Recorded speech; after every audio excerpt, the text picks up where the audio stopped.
Alright, so I think we're starting to get under roll. Haven't actually done the whole Facebook Lives thing before, so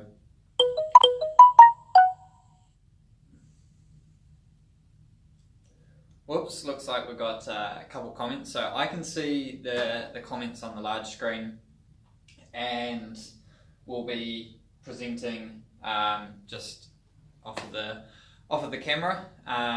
So I might just stall a little bit while everyone sort of tries to find it.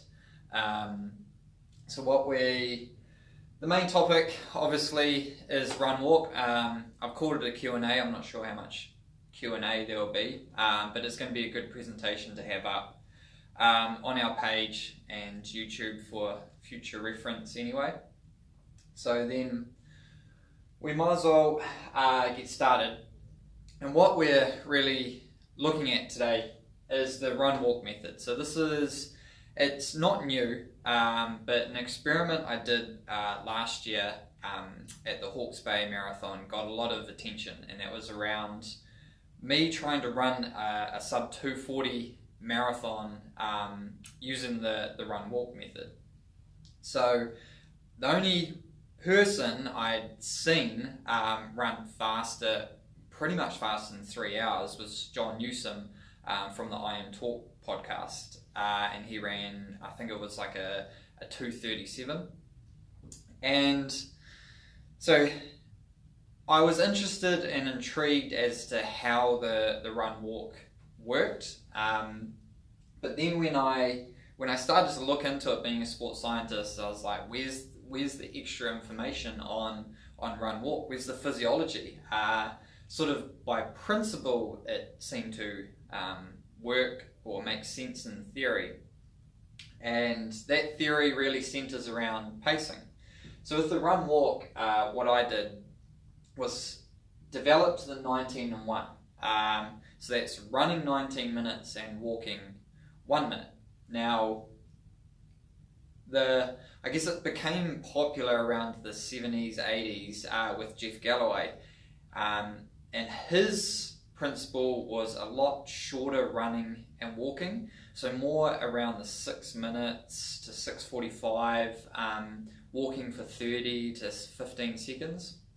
Now, walking that short amount of time, I believe, does not sort of induce enough of the recovery response to allow you to gain the full benefit of the walking. So I developed 19 and 1, and why I developed this was around the general principle of marathon pacing, or the lack of marathon pacing, I guess. So if we look at the way the marathon is run or paced in general, just in the general sense of how it is paced by the majority of people. So if we ever look at this graph here, now this graph shows pace and distance. So pace on the Y, distance on the X. So if we imagine distance is obviously the distance of our race. If that's the marathon, 42.2, 21.1 for a half, or 10K, that's the distance along there. Then what we're looking at is pace.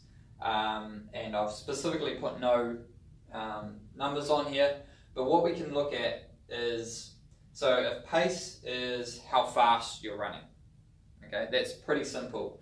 Down here, okay, so we're looking at the start of the race, because that's point 0, and also not moving, okay, not running any pace. As we travel up, we start to increase our pace, and we travel along, we're increasing our distance. So the way that marathon is typically run, and I'm going to continually reference marathon just because that's where I think the half and the full is where the run walk is most applicable, and I'll get into that. So the way it's generally run is the black line, okay, and the black line is starting at a pace that is generally faster than what the person or the athlete had hoped to run. So if they start here, generally because they've started too fast, they've had to slow throughout. So that's the black line. So it's a downward slope. This remember being y-axis being the pace, and it's declining.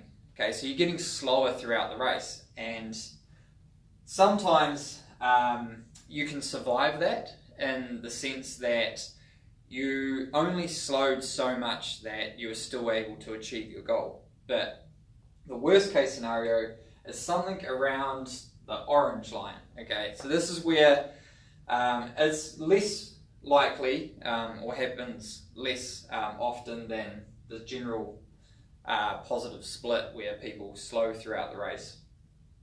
The orange line is where someone starts way too fast. Okay, so either a new athlete or an athlete who is training, get the microphone might help.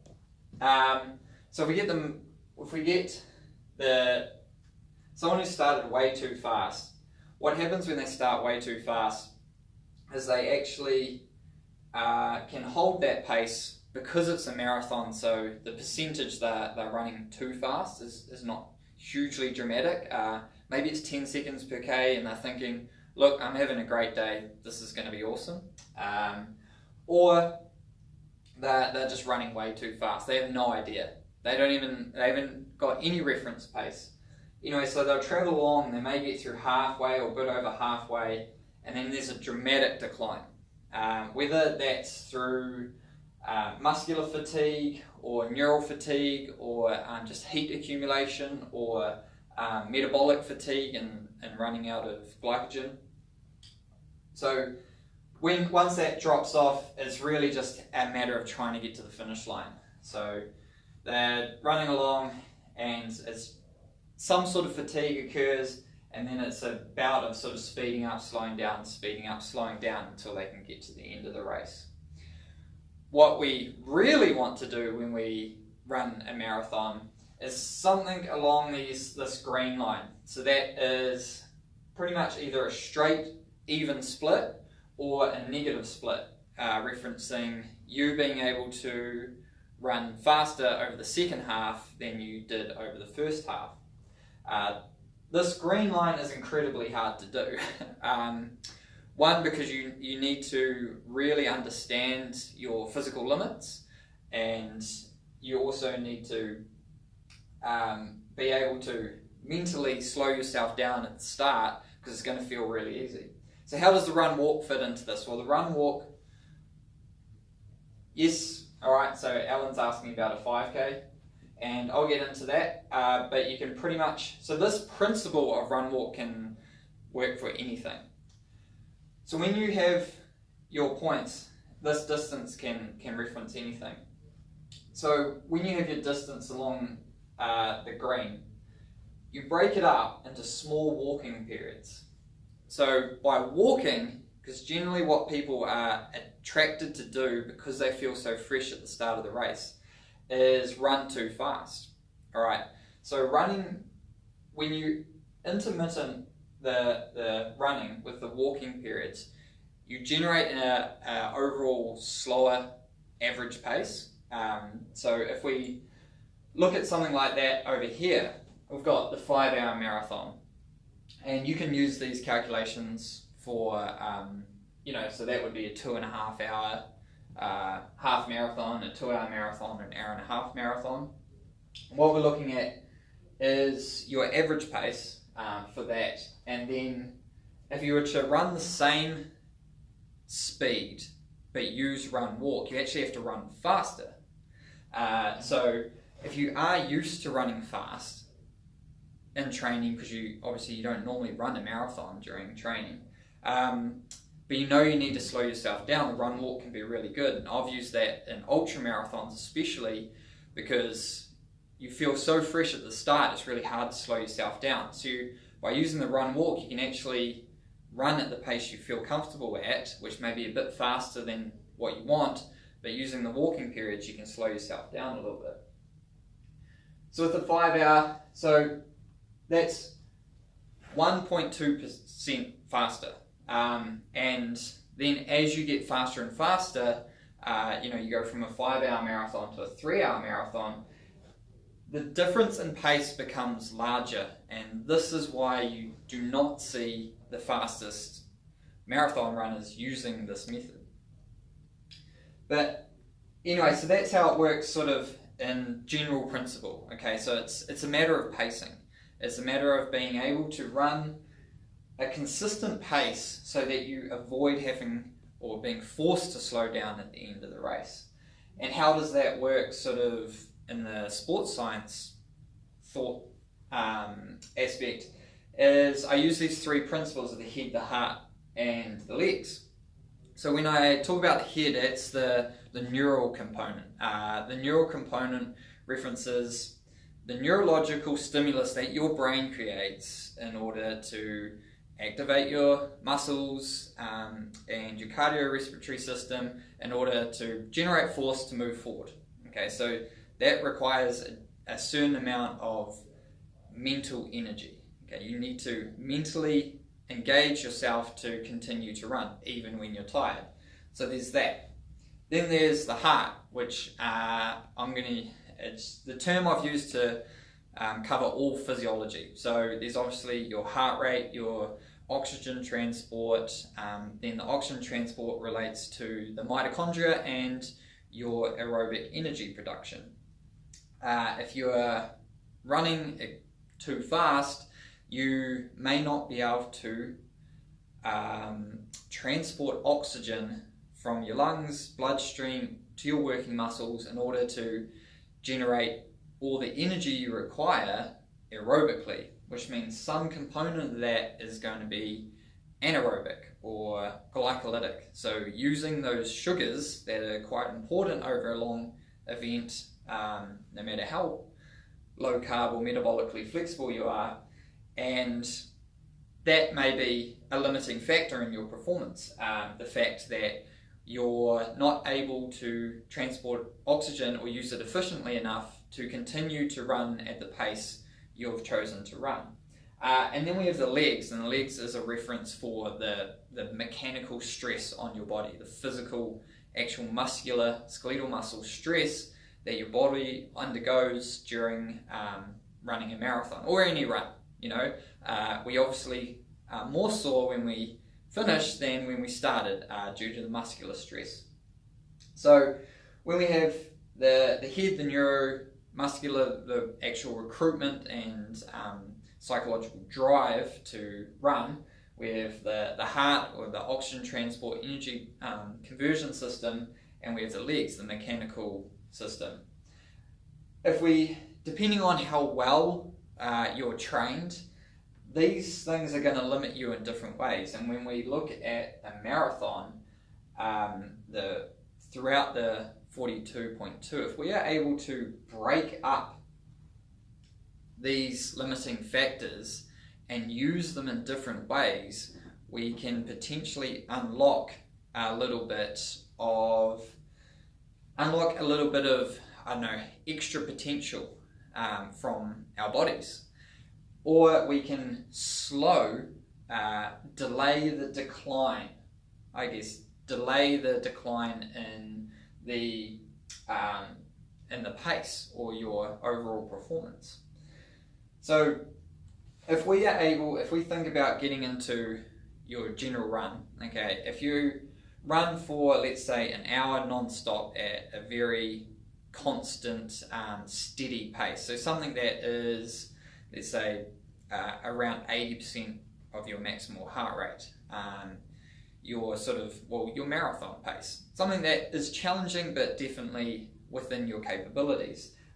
You can think to yourself, yes, I can understand how I understand I get tired, I start breathing a little harder, my legs start hurting, sometimes I get distracted, or I'll just want to stop. Alright, so if you think about that general 1 hour run that you've done, and you think about breaking that up, interval training, right?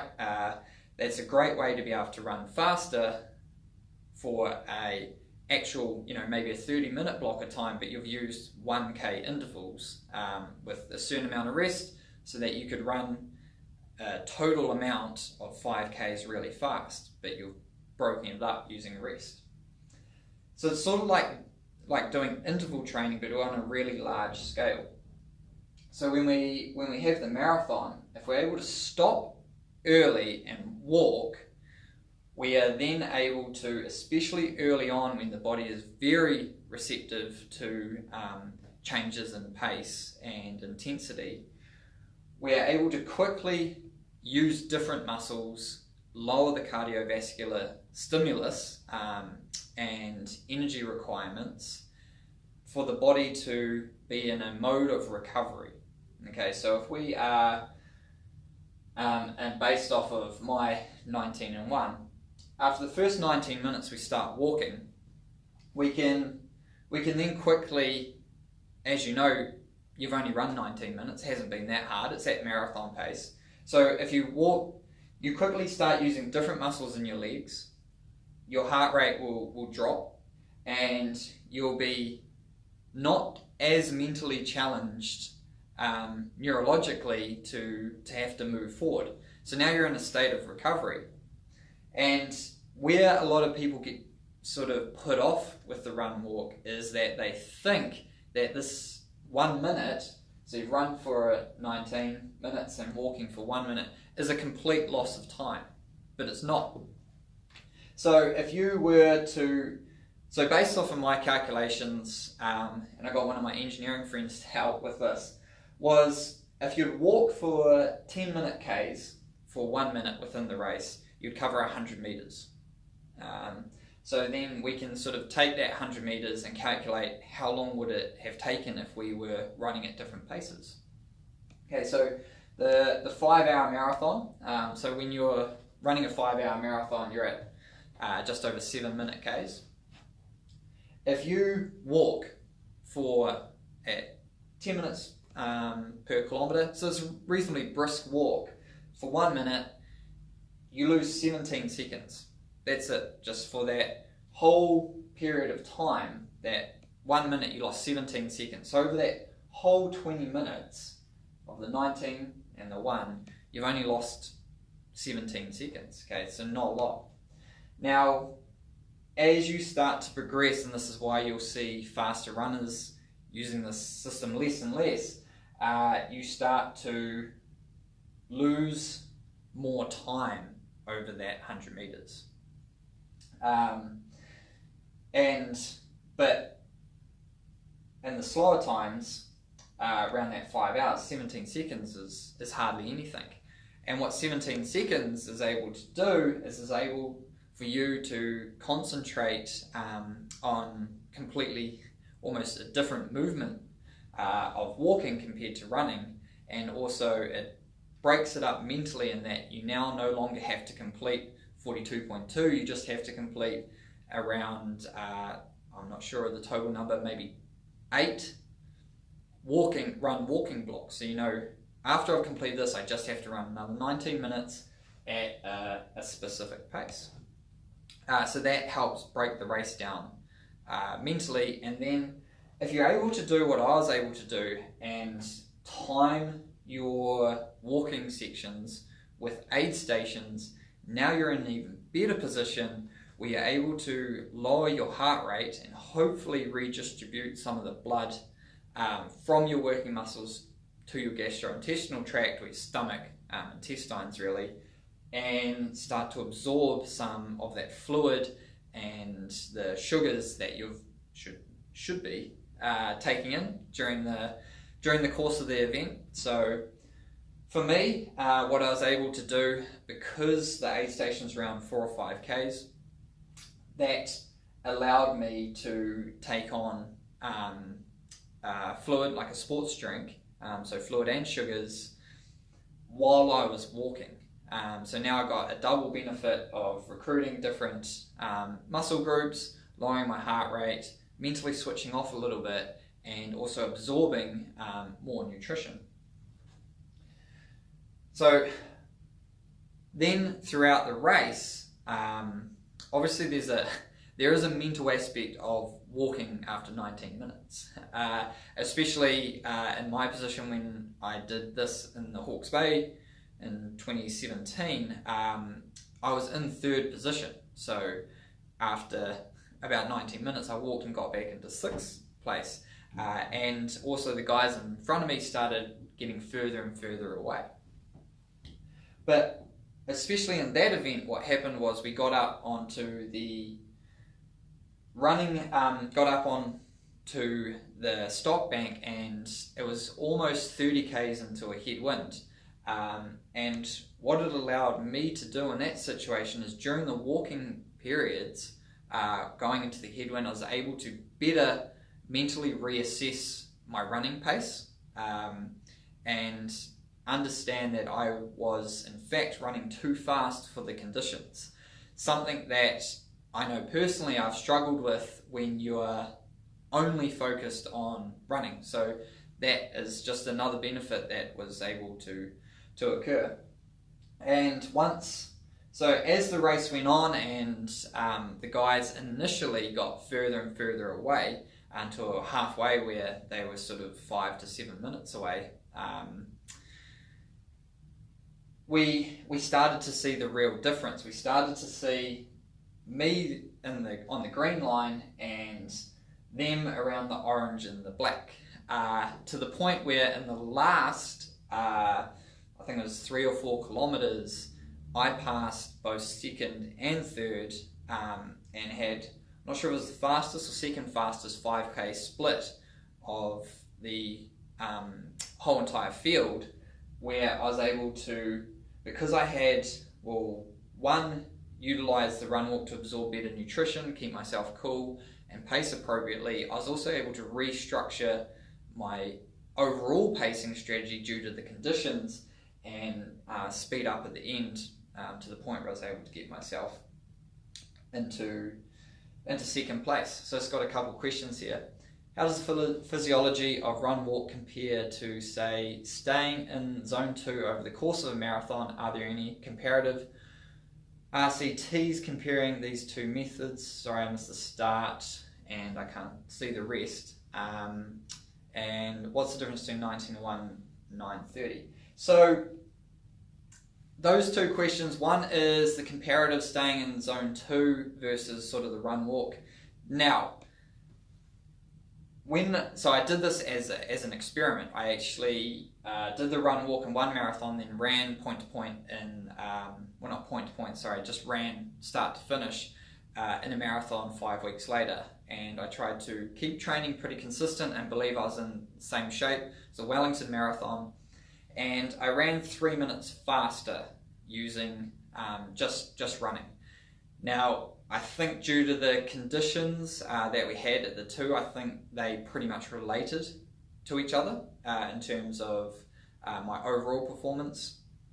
But what it showed me was that, and I think it was Lucy asked the question around comparing it, the run walk will not allow you to be a miraculously better athlete. If your personal best is 3 hours and you did that 1 week, 2 weeks later you won't be able to go out and use run walk to run 2:40.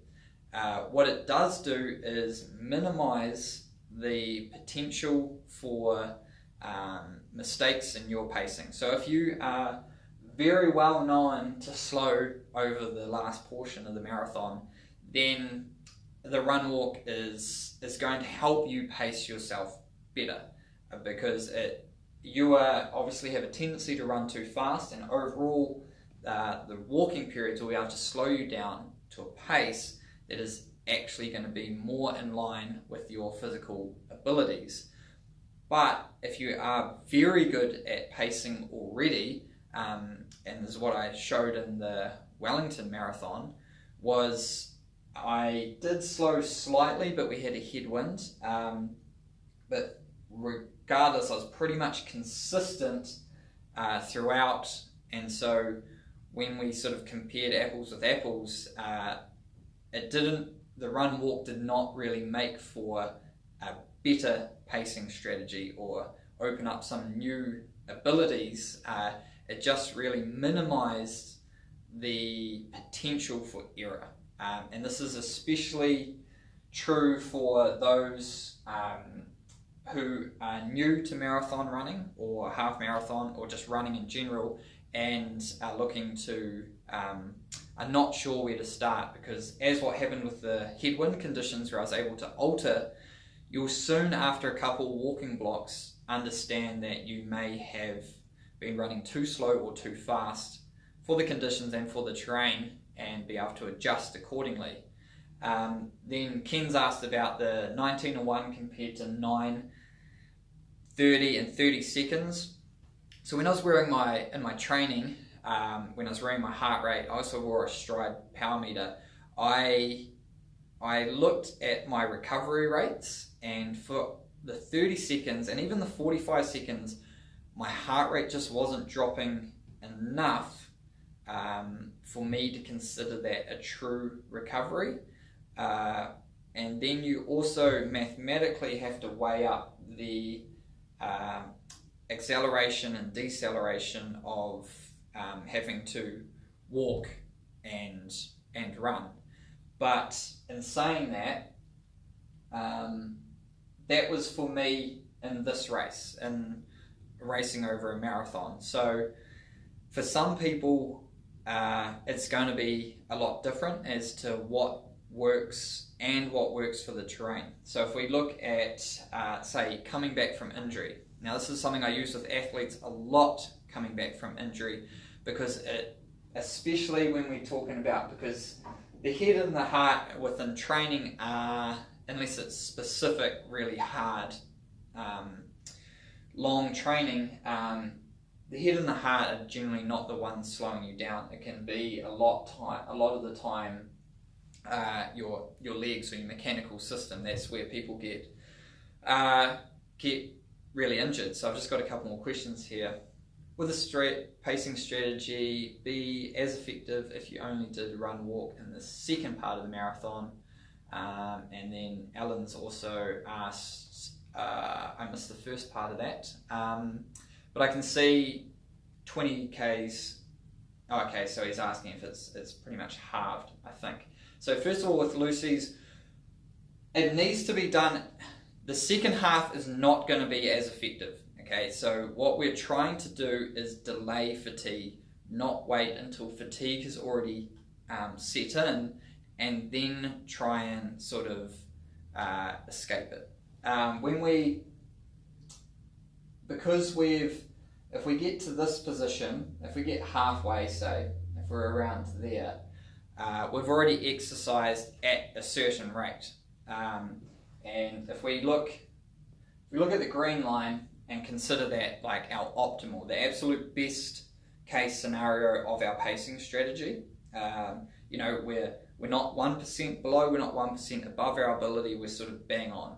Then if you look at any line above that, the black or the orange, what that is showing is that you are, for that whatever period you exist above the green, you're working above your physiological potential. So that's diminishing returns. Once you start going above there, there's no way to bring that energy or that sort of recovery back.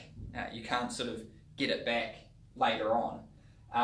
So what we're trying to do is recover, pace optimally along with recovery, so that when we do get past halfway, we do have the energy to be able to speed up or continue at our constant pace.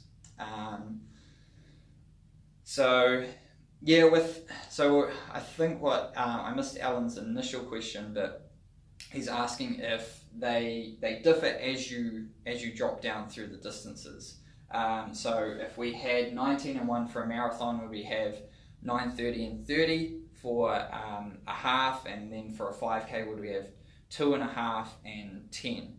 And like, it's similar to Ken's question, where you're not going to be able to get the best amount of recovery off of 30 seconds, and especially 10 seconds in 5K, because just through the physics of slowing down and speeding up, it would actually require more energy to slow down and speed up over 10 seconds than it would to just run straight through. So then once we start getting down through the distances, it becomes less applicable, and probably you'd want to keep 30 seconds would be as short as I would say a walking period should be. If you're going to need to walk during a 5K, you're probably running slower than 30 minutes. So then you'd be trying to break it down maybe into kilometers. Run a kilometer, walk a minute, run a kilometer, walk a minute. And that should allow you to run a bit faster, mentally break it down, get all that good stuff of walking for a whole minute, as opposed to trying to, if you're going to run for 2.5 minutes, then you'd be trying to, and it's going to take you, say, 35 minutes to run a 5K, then that's something like 12 10-second walks, which then becomes too much of a demand on the body.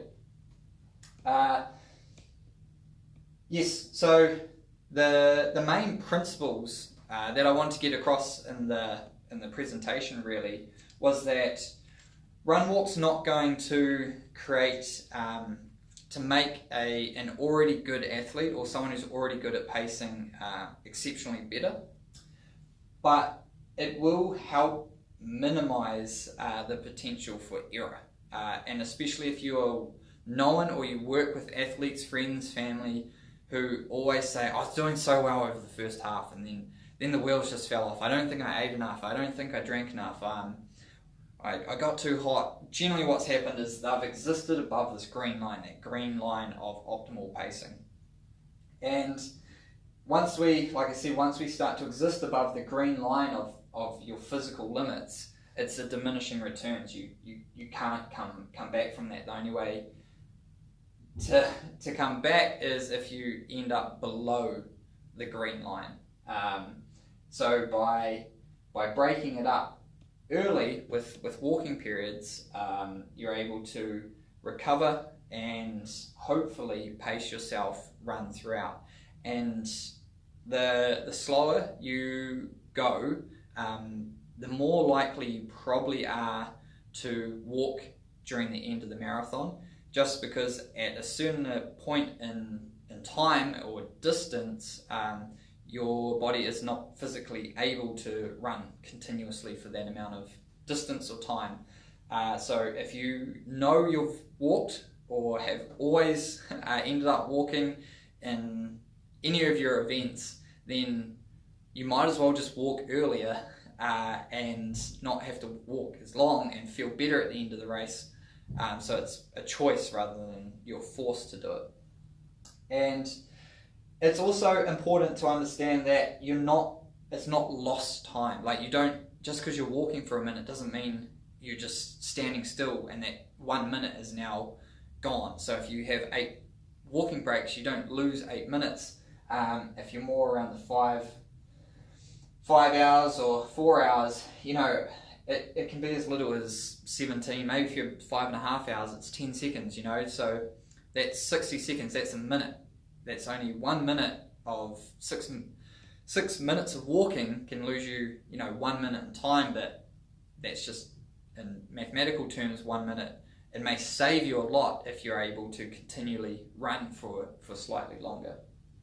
And then as we get faster and faster, so the amount, if you are using this instead of trying to run at a constant pace, you're going to be walking, so you need to speed up a little bit. 1.2% for 5 hours, 1.7% for 4 hours, and 3 hours is 2.3%. So if you were to run a 3-hour marathon, you need to average 4 minutes 16 Ks. If you're going to include walking breaks, you need to compensate for those. So you actually need to run 4:10.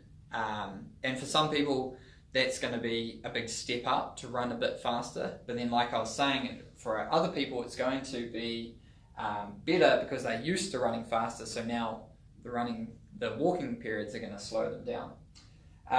And yeah, so we have the ability to pace better, the fact that it's not lost time, and the fact that if, depending on the situation or the terrain of the event, you're able to break it up and break up your body's demands, so that sometimes it can, allow for better decision making.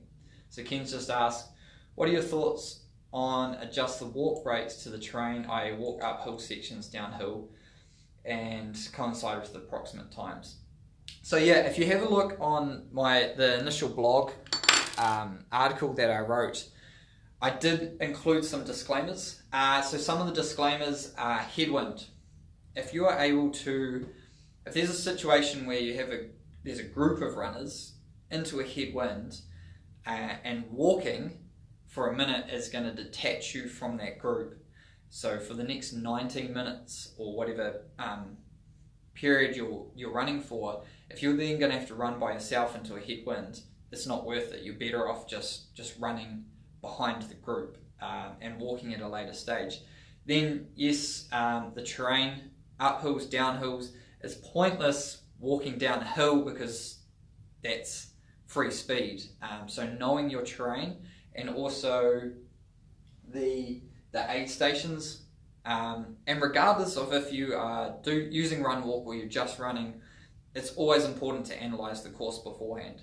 Where are your drink stations? Where are the hills? And where are potentially open sections for headwinds? Because then you're going to have to build that into your overall pacing strategy anyway. And that's what I worked with an athlete who did the Auckland Marathon. Because of the big hill, and the hilly starts through Devonport, and then the flat section out to Mission Bay, we altered his pacing strategy to be able to compensate for that. And we can do that within the walking breaks as well. It's not fixed, it's more of a dynamic thing where we know, hey, potentially if there's a really long drag downhill, we might as well run it out, and then maybe walk even a little bit longer, maybe a minute and a half up the uphill, because then when you start looking at the actual average time, and if you walk, you may not be losing that much time walking up the hill than down. But then when I did the ultra marathon, I was quite happy to walk down the hills because it broke up the downhills, which put a lot of muscular strain, eccentric loading. If you've ever run a long downhill, you'll know what I mean there. And yeah, so it's definitely you can do whatever. And yeah, so that's pretty much it. And this is all been designed around from Performance Advantage, which is a company I started with Professor Steve Stannard to bring educated sports science to the people. So that's it for today. Unfortunately, Rachel, who's just joined us, is missing out on it, but this is going to be online, and if you have any questions, Will at Performance Advantage, message me Facebook, Instagram, also be on YouTube, and sign up to our email newsletter.